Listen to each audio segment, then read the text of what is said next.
السلام علیکم ورحمۃ اللہ وبرکاتہ۔ الحمدللہ رب العالمین والصلاة والسلام علی سید الانبیاء والمرسلین، اما بعد۔ بخاری شریف کے درس کا سلسلہ ہمارا جاری ہے۔ 3 حدیثیں ہو چکی اور یہ حدیث نمبر 4 ہیں۔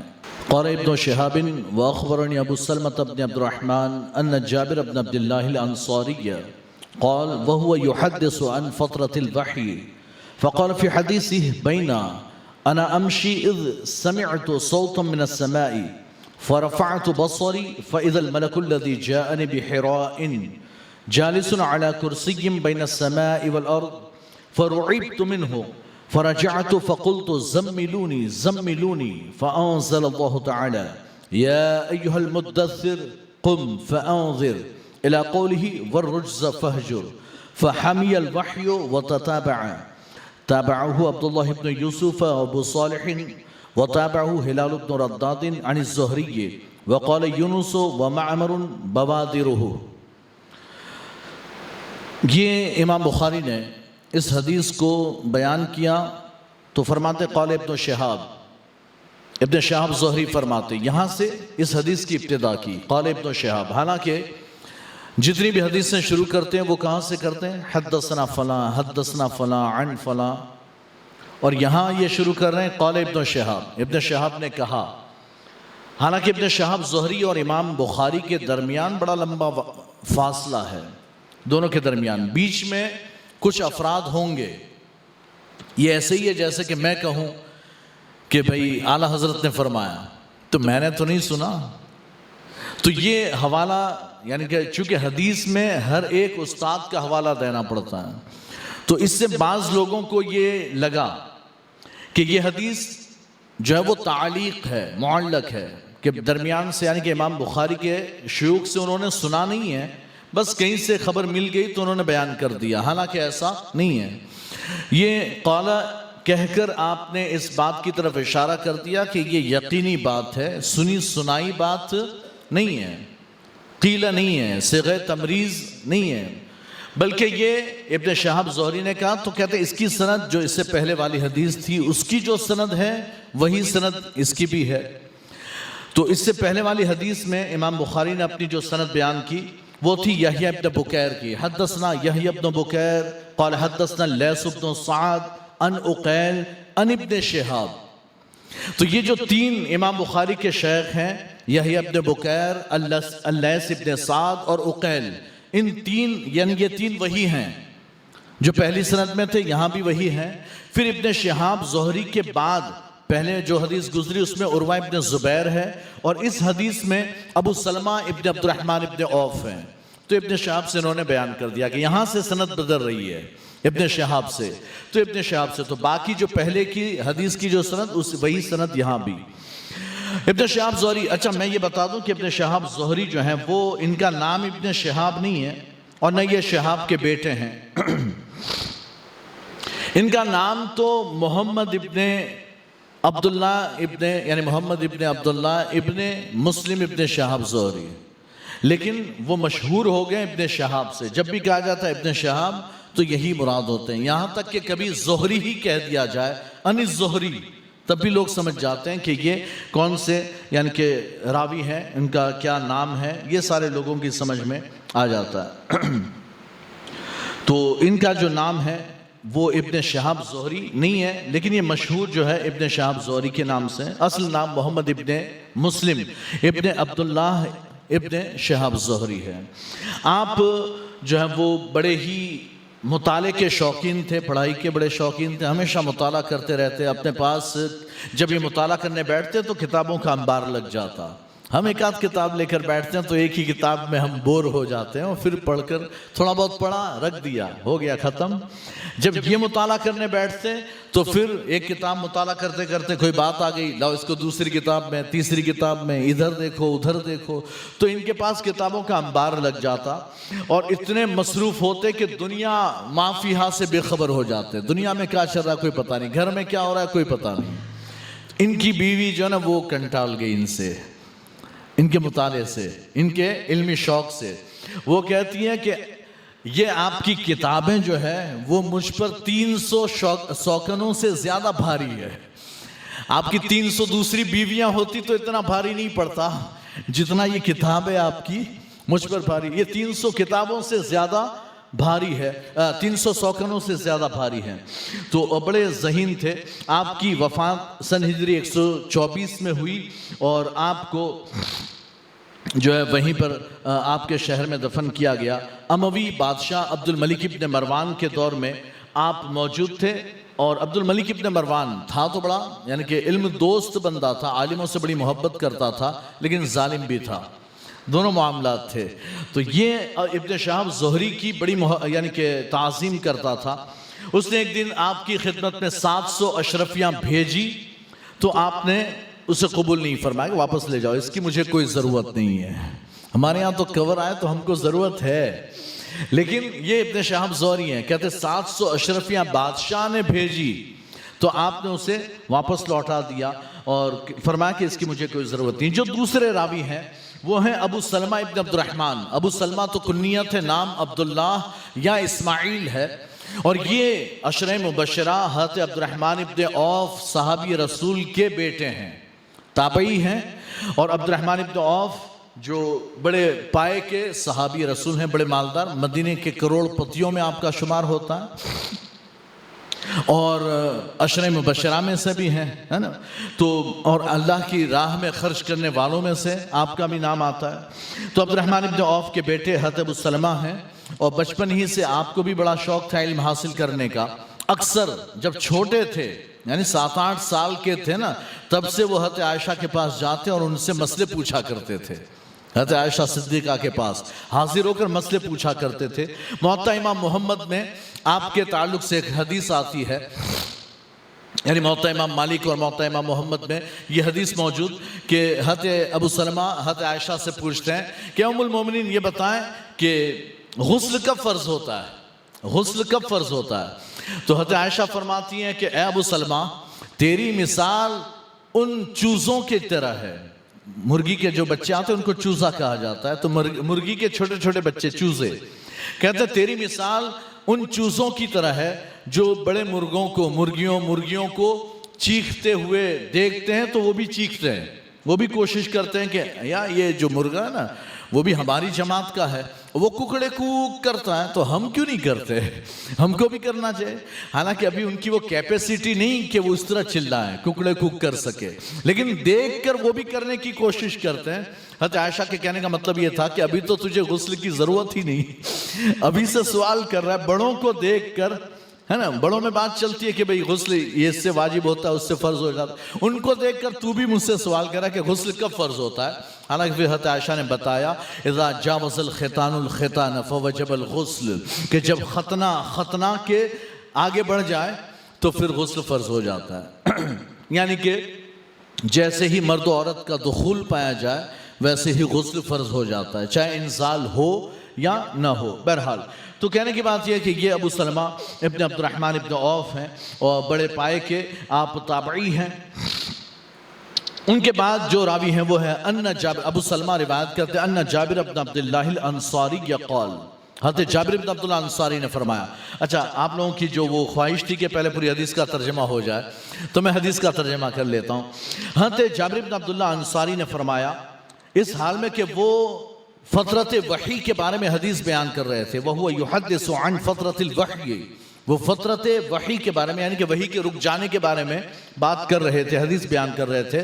تو حضرت جابر نے فرمایا فقال, تو آپ نے فقال فی حدیثی, تو آپ نے اپنی اس حدیث میں فرمایا کہ سرکار نے یہ حدیث بیان کرتے ہوئے ارشاد فرمایا بین انا امشی, اس درمیان کہ میں چل رہا تھا, یہ غار حرا سے واپس لوٹنے کی بات ہے, اس درمیان کہ میں چل رہا تھا, اس سمعت صوت من السماء, کہ اچانک میں نے آسمان سے ایک آواز سنی, فرفعت بصری, تو میں نے اپنی نگاہ اٹھا کر دیکھا, فرفعت بصری, میں نے اپنی نگاہ اٹھائی, فَإِذَا الْمَلَكُ الَّذِي جَاءَنِي بِحِرَاءٍ, تو اچانک میں نے دیکھا کہ وہی فرشتہ جو غار حرا میں آیا تھا وہی فرشتہ, کیسے, جالس علی کرسی بین السماء والارض, وہ زمین و آسمان کے درمیان کرسی پر بیٹھا ہوا تھا. اچانک میں نے دیکھا, میں نے ایسے نظر اٹھا, آواز سنی کہ کچھ آواز آ رہی ہے, میں نے نظر اٹھا کر دیکھا تو اچانک وہی فرشتہ جو پہلے غار حرا میں آیا تھا وہی کہتے ہیں زمین و آسمان کے درمیان ایک کرسی لگی ہے, اس کرسی پر وہ بیٹھا ہوا ہے, کرسی پر بیٹھا ہوا میں نے دیکھا.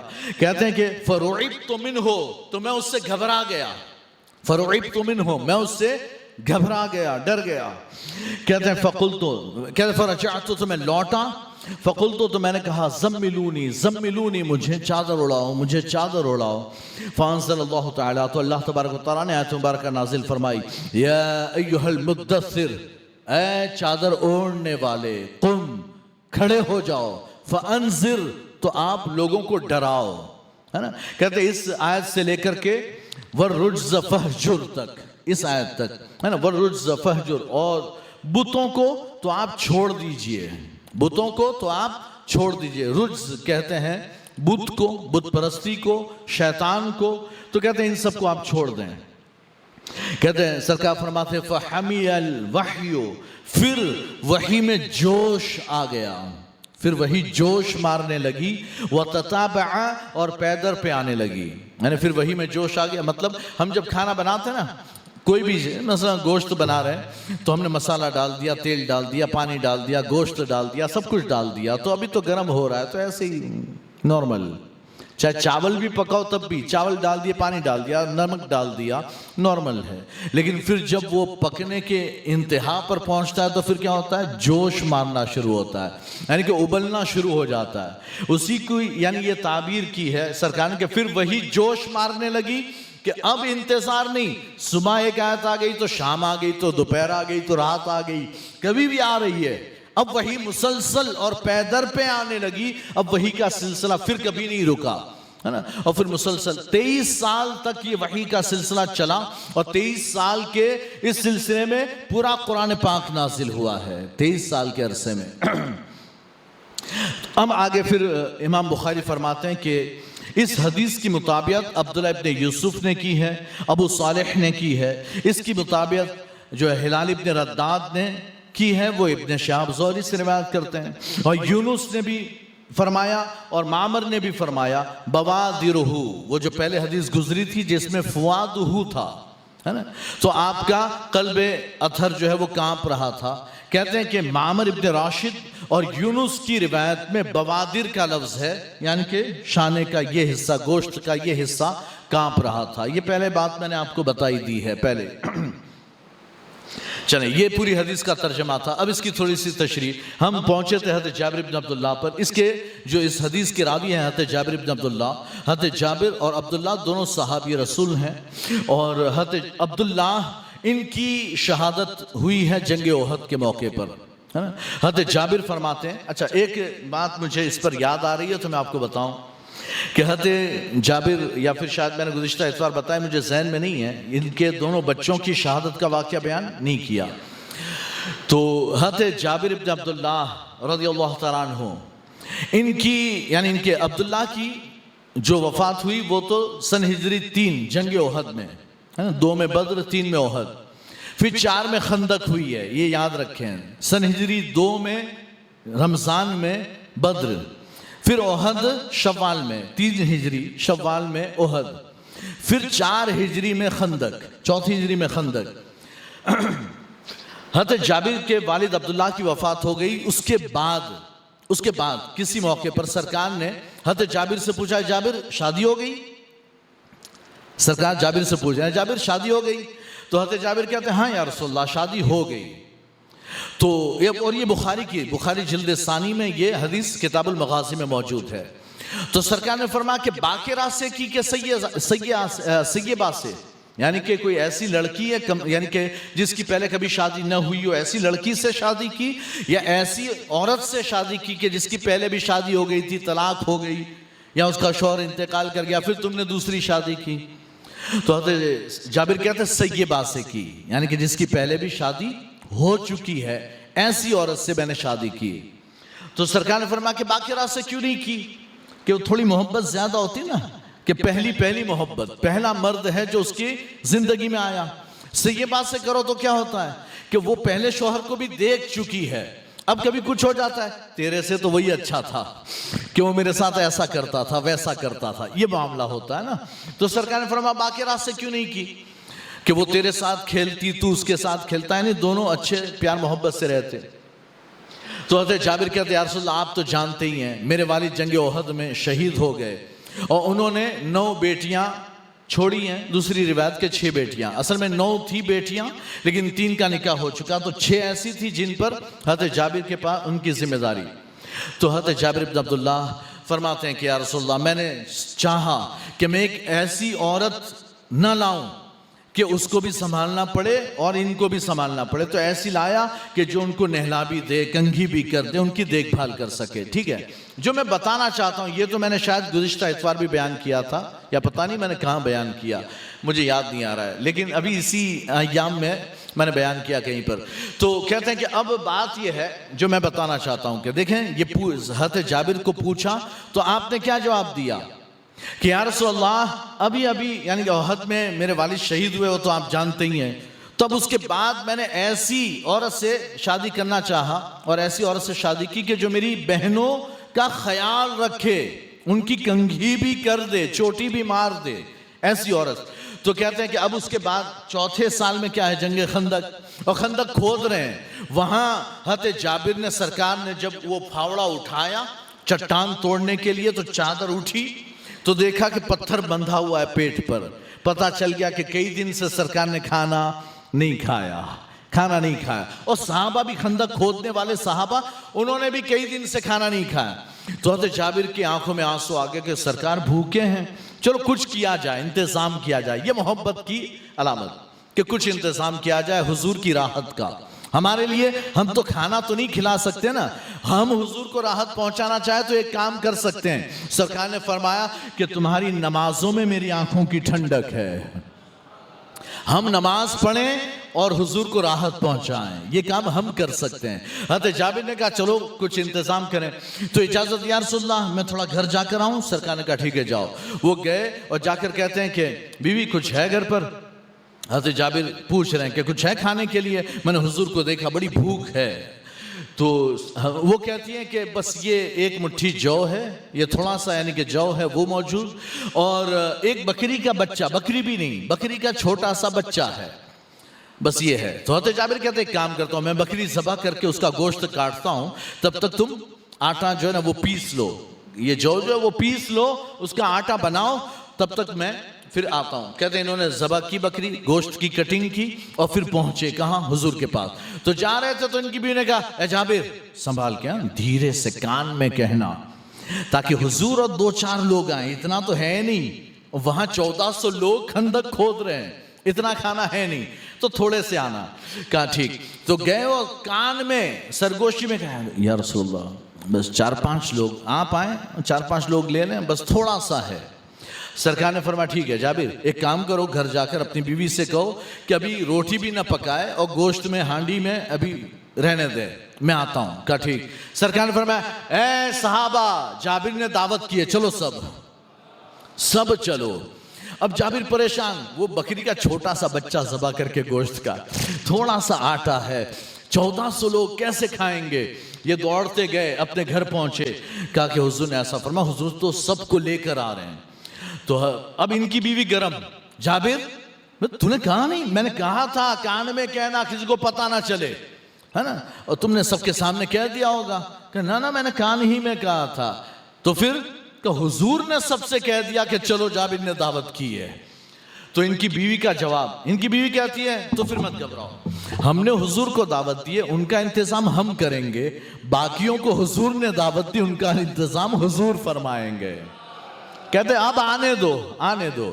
اب آئے ہیں، اب سرکار نے آئے تو یہاں پر سیرت میں، حدیث میں تو نہیں لیکن سیرت کی کچھ کتابوں میں یہ واقعہ ملتا ہے کہ حضرت جابر کے 2 بیٹے تھے، انہوں نے جب اپنے باپ کو، اپنے والد کو دیکھا کہ انہوں نے بچے کو لٹا کر ذبح کیا ہے نا، تو یہ دونوں کھیل میں ہے نا، وہ بڑا کہتا ہے چھوٹے سے کہ چل تو لیٹ جا میں تجھے ذبح کرتا ہوں، اپنے کھیل کھیلتے ہیں۔ تو کہا ٹھیک۔ تو پھر وہ بچہ جو ہے وہ چھوٹا والا لیٹ گیا، بڑے نے اس کی گردن پر چھری چلائی، اندازہ نہیں کہ کیا ہوگا، چھوٹے بچے ہیں، لیکن باپ کو دیکھا ویسا کیا تو گردن کٹ گئی، اب وہ مر گیا، خون نکلا، کٹ گئی گردن، مر گیا۔ تو یہ ڈر کے مارے بھاگا اور بھاگا تو چھت سے گر کر وہ بھی مر گیا. تو ان کی جو والدہ تھی حضرت جابر کی بیوی دونوں کو اٹھا کر لائیں اور لا کر لٹا دیا کمرے کے اندر اور کفن یعنی کہ چادر اڑا دی. سرکار آئے, کھانا پیش کیا گیا. سرکار نے فرمایا, اچھا واقعہ یہ ہے جو بخاری میں واقعہ کہ سرکار نے فرمایا کہ بھئی 10 لوگ آتے جاؤ اور کھانا لیتے ہو. سرکار آ کر چولہے پر بیٹھ گئے, چولہے کے پاس آ کر بیٹھ گئے. سرکار نے آٹا کھولا, اس میں اپنا لعاب دہن ڈالا, ہانڈی کھولی گوشت کی, اس میں اپنا لعاب دہن ڈالا اور ڈال کر فرمایا کہ اے جابر ذرا محلے کی کچھ عورتوں کو بھی روٹیاں بنانے کے لیے بلا لو, ان کو بھی بلا لو. اب کپڑا ڈھانک دیا. سرکار فرماتے ہیں کہ بس کپڑا اٹھا کر آٹا نکالنا ہے, روٹیاں یعنی کہ بنانی ہے, دیکھنا نہیں کہ آٹا کتنا ہے, دیکھنا نہیں. کہتے وہ نکالتے جاتے, 4-5 عورتیں بھی آ گئی, وہ بھی روٹیاں بیل رہی ہیں, سکا رہی ہے. اب روٹی تیار ہو کر تندور سے نکلتی, سرکار جو اس میں ہانڈی میں سے ایسے چمچ سے لیتے گوشت اور روٹی پر ڈالتے, ہاں بھائی لیتے جاؤ, گوشت ڈالتے روٹی پر, لیتے جاؤ اور دیتے جا رہے ہیں. 10 آ رہے ہیں, لے کر جا رہے ہیں, کھا رہے ہیں. 1400 صحابہ نے پیٹ بھر کر کھا لیا ہے. اتنا کھایا کہ صحابہ کہتے بس ہو گیا, بہت ہوا. تو کہتے کہ اب اس کے بعد سرکار نے فرمایا, سرکار کے کھانے کی باری آئی, حضرت جابر اور سرکار. تو کہتے ہیں لاؤ بچوں کو بھی بلاؤ. تو کہتے ہیں کہ بھئی ان کی بیوی نے کہا وہ تو سو گئے, آپ لوگ کھا لیجئے, میں ان کو بعد میں کھلا دوں گی, وہ تو سو گئے. سرکار فرماتے نا ان کو بلاؤ, ان کے بغیر نہیں کھاؤں گا. تو پھر ان کی بیوی کو مجبوراً بتانا پڑا کہ ایسا ایسا ہوا, اور دونوں کا انتقال ہو گیا. تو سرکار گئے, سرکار نے جابر سے کہا جابر جا کر کہو کہ حضور بلا رہے ہیں. حضرت جابر نے جا کر کہا کہ اے بچوں حضور بلا رہے ہیں. تو دونوں کھڑے ہو کر آ گئے ہیں. یہ واقعہ بیان کیا جاتا ہے. لیکن سوچنے والی بات تو یہ ہے نا کہ 3 ہجری میں احد, حضرت عبداللہ کی شہادت, اس کے بعد حضرت جابر کی شادی, اور 4 ہجری میں خندق. تو کتنے بڑے بچے ہوں گے, نہیں سوچا, تھوڑا اس پر توجہ دیں. 3 ہجری میں احد جس میں عبداللہ کی شہادت, اس کے بعد حضرت جابر نے شادی کی ہے نا ایک عورت سے, اور 4 ہجری میں خندق. 4 میں خندق, 1 سال ہوا ہے ابھی, اور شادی کو تو 6 مہینے ہوئے ہوں گے یا 8 مہینے ہوئے ہوں گے. بتائیں کتنے بڑے ہوں گے ان کے بچے جو کھیل رہے تھے اور جنہوں نے قتل کر دیا, ذبح کر دیا بچوں کو. کیا لگتا ہے ہوا ہوگا ایسا؟ ایسا نہیں. اسی لیے احادیث میں اس کا ذکر بھی موجود نہیں. یہ واقعہ درست نہیں ہے. بعض یعنی کہ سیرت نگاروں نے سیرت کی کتاب میں لکھ تو دیا ہے نا, اور اسی لیے آپ دیکھیں گے اعلیٰ حضرت نے حضور کے زندوں کو یعنی مردوں کو زندہ کرنے کے معجزہ کا کہیں ذکر نہیں فرمایا. اشعار میں سارے معجزات بیان کیے, یہ کہیں بیان نہیں کیا, اور حدیث میں بھی کہیں نہیں. سیرت جو معتبر سیرت کی کتابیں ہیں اس میں بھی یہ واقعہ بیان نہیں کیا جاتا. کیوں؟ اس لیے کہ ایسا ممکن ہی نہیں کہ 1 سال میں اتنے بڑے بچے ہو جائیں کہ دونوں کھیلیں, دوڑے کودیں, ایک بچہ دوسرے کو لٹا کر ذبح کر دے. ایسا ہو ہی نہیں سکتا. وہ بھی 1 سال میں 2 بچے ہے نا, وہ بھی اتنے بڑے. کہتے ہیں ایسا نہیں ہو سکتا نا. تھوڑا سا فاصلہ ہوتا, 7-8 سال, 5-6 سال کے بعد کی بھی بات ہوتی تو تھوڑا سمجھ میں آتا, لیکن 1 ہی سال کی بات ہے. 3 میں احد, 4 میں خندق اور 2 بچے. تو یہ نہیں ہو سکتا. ٹھیک ہے. تو یہ واقعہ میں نے یہ سارے حالات بیان صرف اس لیے کیا کہ آپ کو بتاؤں, بھائی بخاری کی حدیث کا درس چل رہا ہے تو آپ کو پتہ ہونا چاہیے نا کہ ہم کیسے کیسے واقعات سنتے ہیں اور وہ کیا کیا ہوتا ہے نا. یہ ہے یعنی کہ درست واقعہ نہیں. بہرحال چلیں, تو جابر بن عبداللہ انصاری کی یہ حدیث روایت ہے, مروی ہے. آپ فرماتے ہیں اس درمیان کے فترت وحی کا ذکر ہو رہا تھا. سرکار نے فرمایا کہ میں چل رہا تھا, اچانک میں نے آواز سنی, کچھ آواز آئی. تو سرکار نے نظر اٹھا کر دیکھا. سرکار فرماتے میں نے نظر اٹھا کر دیکھا تو وہی فرشتہ جو غار حرا میں آیا تھا. اچھا ایک بات, غار حرا میں جو فرشتہ آیا نا وہ بھی جبرائیل تھے, یہاں کرسی پر جو بیٹھا ہے وہ بھی جبرائیل. لیکن دونوں میں فرق کیا ہے؟ دونوں میں فرق یہ ہے کہ جو غار حرا میں آیا تھا وہ انسانی شکل میں آیا تھا, وہ انسانی شکل میں آیا تھا, اور یہ جو کرسی پر بیٹھا ہے نا یہ حضرت جبرائیل اپنی اوریجنل شکل و صورت میں بیٹھے ہوئے ہیں. اور کیسے کہ سرکار نے دوسری حدیث میں فرمایا کہ میں نے جبرائیل کو دیکھا نا, وہ کیسے تھے کہ ان کے 600 پر تھے. ان کے 600 پر کتنے بڑے بڑے, کہتے ہیں کہ مشرق و مغرب کو ڈھانپے ہوئے تھے. اتنے بڑے پر کہ مشرق و مغرب یعنی پورا آسمان ڈھانپ لیا تھا. آسمان اگر زمین سے آسمان دیکھو نظر نہیں آتا تھا, ایسا پورا ڈھانپا ہوا تھا، 600 پر، اور ان پروں سے ہے نا ہیرے موتی جواہرات جمرودات، یہ سارے یعنی کہ قیمتی پتھر ہیرے موتی جواہرات ایسے برس رہے تھے، ٹپک رہے تھے، اتنے بڑے ان کے پر ہیں، 600 پر ہیں، اور ان کو 600 کی ضرورت ہی نہیں پڑتی ہے نا، پتہ نہیں بائی چانس کبھی یوز کرتے ہوں، جب بڑی اسپیڈ رہی ہوگی نا، جب اسپیڈ سے زمین پر آئے ہیں تو 600 پر یوز کیے ہوں گے، حالانکہ ان کو پروں کی ضرورت بھی نہیں پڑتی ہے، وہ پلک جھپکتے کہیں بھی پہنچ جاتے ہیں، پلک جھپکتے۔ آپ سوچیں قرآن نے حضرت یوسف کا واقعہ بیان کیا نا، تو ان کے بھائیوں نے ایسے کنویں میں چھوڑ دیا نا، کنویں میں ایسے چھوڑ دیا تو اللہ نے حکم دیا اے جبرائیل جلدی جا، یوسف گرے اس سے پہلے پکڑ لے، اور وہ سدرہ پر ہیں، تو سدرہ ساتوں آسمان سے بھی اوپر ہے نا، وہ سدرۃ المنتہا پر تھے، یہاں بھائیوں نے یوسف کو کنویں میں چھوڑ دیا، اب وہ زمین تک پہنچے اس سے پہلے جبرائیل نیچے پہنچے اور پکڑ کر دھیرے سے بٹھا دیا ہے، ایک پتھر پر بٹھا دیا حضرت جبرائیل نے، گرنے نہیں دیا، ٹھیک ہے، اتنی اسپیڈ میں، اور یہ تو پھر بھی کم اسپیڈ کہ کنویں سے نیچے گرنے تک ہے نا۔ حضور زخمی ہوئے، آپ کے دندان مبارک، آپ کا چہرہ، آپ کا سر مبارک زخمی ہوا، تو وہ جو خون گرنے لگا تو اللہ نے حکم دیا اے جبرائیل اسپیڈ بھاگو، خون زمین پر نہیں گرنا چاہیے، اس سے پہلے پہنچ گئے۔ بہرحال اور بھی چند ایسے واقعات ہیں کہ جب حضرت جبرائیل کو اسپیڈ میں آنا پڑا، جیسے چھری حضرت ابراہیم اسماعیل کے گلے پر چلا، 3 مرتبہ تو یعنی 2 مرتبہ نہیں چلی، اب تیسری مرتبہ جب چلانے لگے تو اس وقت چھری رکھ دی گئی، تو صرف اتنی دیر میں حکم ہوا کہ جبرائیل پہنچو مینڈھا لے کر، تو جنت گئے، جنت سے مینڈھا لیا گئے، اسماعیل کو ہٹایا، مینڈھا لٹایا اور چھری چل گئی، اس سیکنڈ میں پہنچے ہیں، اس سیکنڈ میں۔ بہرحال تو کہنے کی بات یہ کہ یہ حضرت جبریل امین ہے، ان کی یہ اصل شکل و صورت، لیکن جو میں اشارہ کرنا چاہتا ہوں وہ یہ نقطہ یہ کہ جبریل غار حرا میں انسانی شکل میں، یہاں اوریجنل شکل میں، پھر بھی سرکار فرماتے یہ وہی فرشتہ جو غار حرا میں آیا تھا۔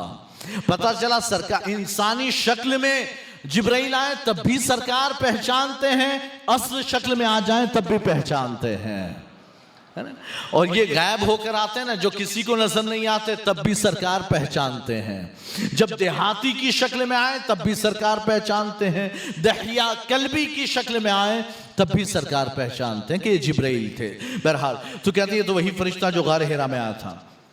اچھا، ایک علماء کے درمیان ایک اختلاف یہ بھی ہے کہ پہلی نازل ہونے والی آیت کون سی؟ بخاری میں دوسری جگہ کتاب التفسیر میں حضرت جابر کی یہ روایت بھی مروی ہے کہ سب سے پہلے جو آیت نازل ہوئی وہ یا ایھا المدثر کی ہے، یا ایھا المدثر کی ہے۔ بعض علماء نے کیا کہ سب سے پہلی جو سورت نازل ہوئی وہ سورہ فاتحہ نازل ہوئی ہے نا، اور ہم نے پڑھا کہ سب سے پہلے جو نازل ہوا وہ اقرا بسم ربک الذی خلق۔ تو بعض علماء کا کہنا یہ ہے، یہاں بھی یہ بات سرکار فرماتی یہ تو وہی فرشتہ ہے جو غار حرا میں بھی آیا تھا، یہ اس بات پر دلیل ہے کہ یا ایھا المدثر سے پہلے اقرا بسم ربک الذی خلق نازل ہوئی ہے، اقرا نازل ہوئی، ٹھیک۔ تو کہتے یہ تو وہی فرشتہ تھا کہ جو غار حرا میں بھی آیا تھا، جالس علی کرسی بین السماء والارض فرعبت منہ، میں لوٹا، میں نے کہا چادر اڑاؤ چادر اڑاؤ، زملونی، تو مجھے چادر اڑائی، اللہ نے آیت نازل فرمایا کیا؟ اے چادر اوڑھنے والے۔ اب دیکھیں یا ایھا المدثر، اچھا پورا قرآن آپ پڑھیں، آخری کچھ بات ہے، بس وقت ہو گیا، آخری بات، آپ پورا قرآن پڑھیں، آپ کو کہیں بھی یہ نہیں ملے گا یا محمد، یہ کہیں نہیں ملے گا، ہر جگہ اگر ملے گا تو کیا؟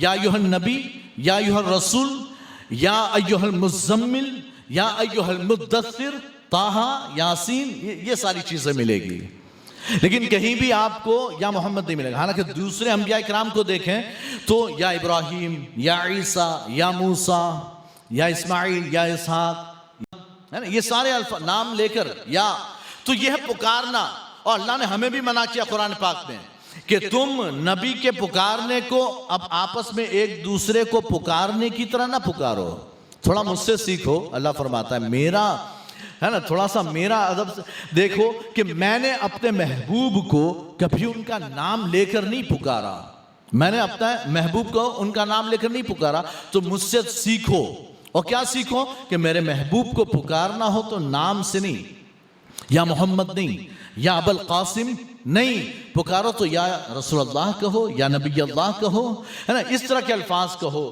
تو یہ جو ہے، اور صحابہ کرام نے بھی کبھی آپ کو یا محمد کہہ کر نہیں پکارا، صحابہ نے بھی نہیں پکارا. اچھا، بعض احادیث میں آتا ہے کہ جبرائیل نے کہا یا محمد، یا اللہ قیامت میں جب سرکار شفاعت کے لیے سجدہ ریز ہوں گے تو اللہ فرمائے گا یا محمد ارفع راسک، ارفع راسک، ہے نا، سل تعطا وشفع تشفع، اے محمد سر اٹھائیں.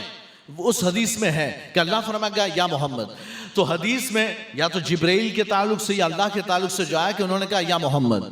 تو اصل یہ نہیں ہے کہ انہوں نے یا محمد کہا یا اللہ یا محمد کہے گا، ایسا نہیں ہے. قیامت میں تو ہو سکتا ہے کہ اللہ کوئی اور خطاب ارشاد فرمائے جو آج تک آپ کا خطاب نہ ہو سکتا ہے.